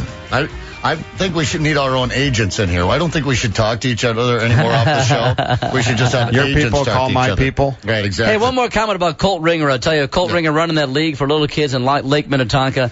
I tell you what, there's people like him, and you talked about it, Boomer, off the air a little bit. The industry gives back so much. And guys like Colt, Boomer, all these guys give back so much. And we're pretty privileged to have people like that in the industry. So, Colt Ringer, thanks for being who you are. Keep it up. I know you built yourself a monster, so hopefully you get enough volunteers to help you out. Right about in the show, and that's patience. Yes. That's just waiting a little bit longer. That's the biggest thing that I battle is not, the moment's passed and I'm out of there. It's just waiting it out a little bit longer. It's something my dad still tries to teach me. Just be patient, hang in there, and that's when you get these once-in-a-lifetime, twice-in-a-lifetime stories. Exactly. You know, I didn't think I had a snowball chance in hell to get them after they were behind me. I just, you can't move on a turkey, but I tell you, this must have been just meant to be because when he come across that rise, he was still a ways, and I didn't think, but all of a sudden I seen this thing coming through the woods, walking. Like I said, no call, no nothing. So I guess if it proves one thing, even if you don't have all the fancy equipment, just go out there and try. You can hunt them like deer. If you can find a bunch of them and they split up, get between them because it might happen, So that's pretty cool. What a thrill. What a thrill. So we talked about the almost 11-inch beard and the 2-inch spurs that looked beautiful, Dad. You guys, you and Todd at Wing and Fin had a fish scale. So we don't have an exact NWTF weight, but what did it scale? It was bouncing between 25 and 27 right in there. It was a strong, and if it would, like Todd said, he wished he would have had this digital scale. It was a big bird. I mean, I've never picked up something that heavy in the bird before. A couple of old boys met out there in the field, and Vaughn That's about it, Yeah. That's awesome. About it. He was set to retire, I guess. Yeah. That's it. Just go out and do it, Vaughn. Attaboy. Thank you. You get the attaboy, man. That's pretty cool. One last thing to that story, guys. I went to the NWTF website, which registers, the large birds that are shot in every state. Mm-hmm. And based on the calculation of spurs, beard, and weight, Dad's turkey would have been a top 10 turkey shot in the state of Minnesota ever. That's amazing. That's absolutely amazing. And really, you've just kind of got it as a story. It's in your head. I mean, you just got to feel good about it. Exactly. Every night when you're still going to sleep, you think about it a little bit? Every now and then I do, yeah. It's just, I'm thinking of trying to find a place to get it smoked someplace here. We'll have to find that out. Well, I'll look forward to that when it comes in on a Wednesday night. It will. I get it smoked up here. Vaughn, thank you, buddy. We appreciate it. Congratulations. Thank you for having me. We got to turn it back over to the youngster now and talk a little bit of fishing. We're going to do that when we come back. Boomer, we're going to talk about the Governor's Fishing Opener and your time up at Lake Vermilion when we come back on Ticket Outdoors. The NASCAR Sprint Cup Series, only on 105 The Ticket. Joey Logano just screens out into the lead. McMurray's blocking the second. Matt Kenseth and Kevin Harvick side by side for third. The best of the best race for a $1 million prize at the Sprint Cup All-Star Race. Tune in Saturday night at 6, live from Charlotte Motor Speedway. That's the battle for the lead in turn one. This is Brad Keselowski. This is Dillon Hart Jr. This is Jeff Gordon. This is Jimmy Johnson. This is Kevin Harvick. Your home for NASCAR in the Twin Cities is Sports Radio 105 The Ticket. Get hauling with a Big Max trailer from Mills Fleet Farm. The 4x8 wood-sided utility trailer is $599.99. Building a fence or deck? Use ProWood treated lumber. It's preferred by contractors and is on sale. Carlisle Radio Trail RH trailer tires are heat resistant and have a long tread life. They're 10% off. And power up your DeWalt tools with the DeWalt 18-volt XRP battery twin pack. $99 at Mills Fleet Farm. At most boat stores, what you see is what you get, which might sound good, but what you see may not be what you want. See, many big box boat stores get their boats pre-rigged, with equipment you may not want in places you may not want it. You wouldn't let someone pick out your wife or your kids, and they're almost as important as your boat. So come to Dan's Southside Marine, and we'll customize your boat to you. Say you're a lefty. You might want your depth finder here instead of there. Or if you're freakishly tall, you might want things at a special angle.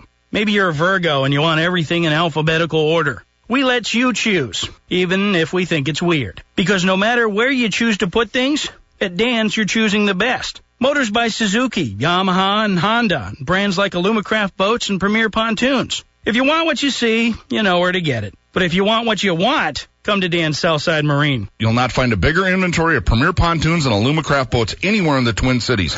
Any boat you see online is available for sale at Dan Southside Marine. Hello, this is your 105 The Ticket weather from Nature's Fury. Tonight, cloudy skies, chance of a rain shower, possibly low of 52. Tomorrow, going to be rainy and cold. Rain showers in the morning and maybe a steady rain in the afternoon, high of 56. Winds are 10 to 20 miles per hour. Tomorrow night, some rain and low of 52. Friday looking better, though, 72 and partly cloudy. The weekend warms up. Saturday, 82. Sunday, 77. Chance of thunderstorms both days. This weather update is brought to you by Nature's Fury. Find Nature's Fury at your local Cub Foods and select holiday stores. Now back to Ticket Outdoors, only on Sports Radio 105, The Ticket. Hey, Jeff, this is Dan. I just shot the turkey of a lifetime. Spurs it. I can have, oh, Christ, Todd had to carry it in. He's a monster. His head is just huge. It's just that 7, 6, and 5 shot, that heavy shot I got. Man, he was out about 35 yards. I wasn't going to get any closer, so I tried him. It rolled him just like I hit him with a high-power rifle. Down he went right there. I love you, Sly. I'm pooped, man. Just starting to shake now. He's pig. Look at the pictures. He's just a pig, Jeff. Biggest turkey I've ever seen. Bye-bye. The spurs are huge, just huge, like a finger. Bye-bye. Eric, I love a good trophy story. Oh, man. One of our own. I can't wait for some smoked turkey. That's fun. All right, we're going to switch gears, and I believe we have Alyssa Ebel back on the line with us with Explorer Minnesota. You better say her name. Say her name because Boomer can't. Alyssa Ebel. He said Alyssa earlier. You bewitched this man. He was a heck of a broadcaster until we brought you into studio. Alyssa, welcome back to Ticket Outdoors. It's only been 1 week, and you've been up to a lot. You guys missed me. Thanks for having me back. Of course we missed you. Welcome back. And I've been following you on Twitter. That's been a lot of fun. I kind of followed along with the Governor's Opener on ExplorerMinnesota.com as well, and also on your tweets as well. And it just looked like a lot of fun. A little bit of a mixed weather, it looked like up there. How did that look? It looked like some people were awfully dressed up, like maybe for some wet weather. Yeah. Oh, it wasn't too bad. I think it was actually a pretty mild opener, given the past 2 years. More than 375 people showed up for the event. That is a big turnout, so we're really excited. We showcased the area just like we talked about last week, and I think we pulled it off. It was a huge success on the Lake Vermilion area. Congrats. Yeah, I tell you what, guys, it was a pretty amazing first Governor Opener that I'd gone to, the hashtag MNGFO 2015, and Thane and his dad and my dad joined us up there from Here's My Gear as well. And Alyssa talked about, just south of 400 folks that participated, but I think there was over like 100 boats or 200 anglers. And we got out there Saturday morning. We did the breakfast thing, and we got out there and fished, and it was a lot of fun. And then we were blessed in the Alumacraft to have Alyssa join us, and she went out there, and we ran out to the islands, and I'll share where we had caught some of those walleyes. We went out to Potato and Staunch Island, and we did a little cruising, and we caught some. Well, of course, Alyssa gets in the boat with us after we had caught some that morning, and we weren't having much luck. And one thing that about made me fall out of my seat is I just hear Alyssa say, Boomer, when I'm with my dad, we catch fish. Yeah, so that put a little pressure on us. But we went out there and chased some. We went into a little deeper water on Vermilion. A lot of folks started early by Pikes Bay. They were casting in the shallows. They were looking in that, anywhere to 6 to 12 foot range. Some of those male walleyes were still milking, and some of the hens or the females still had some eggs in them. But as the day went on, we were catching walleyes in a little deeper water, and we talked about that in lake reports, and that's where we were marking the fish, and we had some luck. Well, we got in and we went back towards Pikes Bay because Alyssa had her rubbing elbows with the politicians thing to do, and we just had a little time left. And God bless it. What were we able to accomplish, Alyssa? I caught the cutest little walleye. Oh, it was so cute. Oh.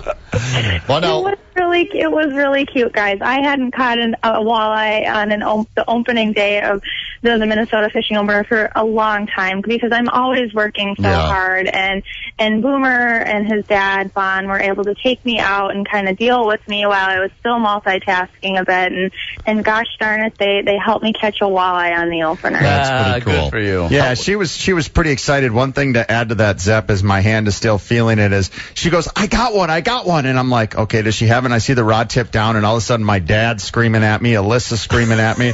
So I run back from the front of the bow of the boat, and go through the slip through area through the windshield, and I see her with the fish, and I'm like, dear Lord, please do not let this get off. This is 3 hours of effort. And all of a sudden I get the net down there to the left, and I'm like, bring it over. And Hurry, take the picture. Get it in the damn net. No. And then all of a sudden, I see her lifting the walleye out of the water, and my net's in the water, and I'm like, Jesus, it's going to fall out. But I did grab the walleye. We threw it in the boat, and you guys thought that was a circus. Just wait till we had to get Alyssa right for the picture. So we had to get the sunlight focused, the bow right. Sure. Had to get her hat positioned, right, Alyssa? Well, it was a cute walleye. You want a cute picture for sure, don't you? It was cute. It was kind of small. My dad usually helps me catch bigger ones. Oh, Jesus. So, all right, Alyssa, so there was a big announcement on Saturday, right? Because the Governor's Opener this year was on Vermilion, and next year you guys made a huge announcement. We did. That night we announced that the 2016 Minnesota Governor's Fishing Opener will be held in McGregor, Minnesota for the first time ever on Big Sandy Lake. So we are very, very excited about this. I love McGregor, the town, and Big Sandy. Yes, so it's a great fishery. It's sort of a hidden gem in Minnesota. A lot of people don't realize that this is just a hidden gem about 2 hours north of the Twin Cities area, and it is just I've never been. I have a lot of family and friends with cabins in the area, so really excited to check it out. Alyssa Ebel with ExploreMinnesota.com. Now, Alyssa, you're right, a hop and a skip away from the Twin Cities. I would think a lot of people would be able to make that trip. I hope so. I hope you come. Yeah. You know what? I was invited. Yeah, we weren't invited in Boomer's boat this year. You know how that goes. Oh, man. We were out catching fish. No, actually, we weren't. There's not enough room in Boomer's boat when Alyssa Ebel goes. Well, you've got those big bobbers I saw that you tweeted. I forgot where that was at, but she has these big stuffed pillow bobbers. She tried to bring one on the boat. Yeah, right. I'm sure she did. Hey, Alyssa, how do you think that the Governor's Opener went? Not the fishing part of it, but the logistics and the entire process. How did it go for you? It went really well. It's a lot of work planning the event because, I am dealing with media, we're dealing with stakeholders, dignitaries, like you said, politicians. We're dealing with a lot of different hands in the pot for this event, and it really all comes together well, and we could not do this without the local, the host committee and the planning people, and then the sponsors, of course, and then the media. Like, everybody makes it happen. Our partners over at the DNR. I could not do this without my buddy Mike Curry over at the DNR. Yeah. Well, hey, I forgot to ask, and I think I probably caught some of it over the weekend. How'd the Gov do out with Buck? He did really well. He caught 9 fish. Buck good for him. Outstanding. There were 3 guys fishing in the boat, or 4, including Buck, and they caught 35 fish total. Well, that's actually very impressive. Yeah. I might have to look Buck up when I'm up there. Alyssa Ebel, thank you. ExploreMinnesota.com. Folks, whether you're headed up there for fishing, recreation, ExploreMinnesota.com with Alyssa and the gang up there. And it's been a great resource for my girls and I, and I'll look forward to following along and checking it out and getting back up north and exploring all that is Minnesota again this year. Sounds great. Thanks, guys. I had a feeling we'll be bugging you again. We're going to let Boomer get his lake report in right now. All right, let's get it started. All right, well, what a great weekend it was as far as the weather and people excited. There was a lot of boats on 94 and 169. One of the lakes that heard a lot of good feedback on, and I heard a lot of great pictures, was Leech Lake. There was tons of walleyes popping. Leech has had a really good run on walleye fishing lately because we made some decisions a few years back to shoot some of the cormorants that were eating all the walleye fry. And I want to thank the folks at Leisure Outdoor Adventures. I can't believe those birds can eat that many walleye fry. You know, but they're fun to shoot. Well, you know what? It did make a difference. It really did. Whatever it is, that seems to be the main thing that they did, and the walleye population changed. And the folks, I just saw amazing pictures. You know, a lot of folks at Leisure Outdoors Adventures were telling me they're using an 1/8-ounce jig, and they were fishing those walleyes between 4 to 11 feet of water up on Leech. And if you're going to go down to the west side of the lake, hopefully I don't mess this up, but they were chasing them in the Goose Flats and Partridge Point and the Little Hardwoods is where they had a lot of luck. And then if you're going to change and go east, look at Rogers and Diamond Point, and that seemed to be where the Leisure Outdoor Adventure boys were having some luck. Some great pictures of Jiggy I saw. I did get some reports. I did get some reports about Mille Lacs. It seemed like that bite was popping pretty good as well, between anywhere from 12 to 15 feet of water, maybe off those first breaks. And they had a lot of luck with a jig and a minnow. The walleyes were popping, and then a lot of people were catching some smallies because, as you know, this year bass fishing, large and smallies, had opened up earlier this year than it had in years past, so they had a great opener on Mille Lacs. I understand that we can only keep one walleye between that 19 and 21, or I believe it's over 28, but a lot of luck catching fish on Mille Lacs. Minnetonka, which is a staple lake here in the metro for recreational and fishing. We had Colt Ringer on. The largemouth were popping. I heard that water surface temp was in the mid 50s to low 60s, which means some of those largemouth were on beds, which means they get pretty aggressive, and you can catch them a little easier than you can later on in the season. And they were catching those bass on the shallows there, as well as the walleye fishing. If you're going to be chasing Tonka this time of year, HMG's Adam Griffith was telling me that they were catching them in the channels. So they were having good luck on the walleyes in the mornings and in the evenings in the channels of Minnetonka. I don't have anything to say. All right. Well, folks, get out there and get the line wet and get some tight hook sets. Jump out on the Alumacraft. It's a great time. We still got plenty of walleyes that are still near those shallows, but if you're not catching them there, go to the first break and then start to head deeper as daylight hits. All right, thanks, gang. Let's do this again next Wednesday. No. All right. Oprah's got a special on. I can't stop in. Well, Dr. Phil or something, All right, we'll run some light, easy listening music. Rerun this same program at 6 o'clock on this same frequency. The podcast available in the next day or two on 105theticket.com. Don't forget, Fleet Farm rents contractor-grade equipment now, so you get what you need when you need it. You rent it, you used it, and you bring it back to Mills Fleet Farm. And let's give a special shout-out to a couple of listeners, Guy and Jill Stewart out in Isani. Thanks for listening and taking your kids fishing, and we'll be getting you some lakes and tips soon. Is your green thumb ready? It's time to start your gardening projects. Mills Fleet Farm's Outdoor Garden Center is open. Get nursery quality at low fleet prices. You'll find a big selection of colorful hanging baskets and containers. Brighten up flower beds with annuals and perennials. Plus their vegetable plants, herbs, and more. Stop by your local Mills Fleet Farm's Outdoor Garden Center, and you'll get to enjoy beautiful color all summer long. Mills Fleet Farm,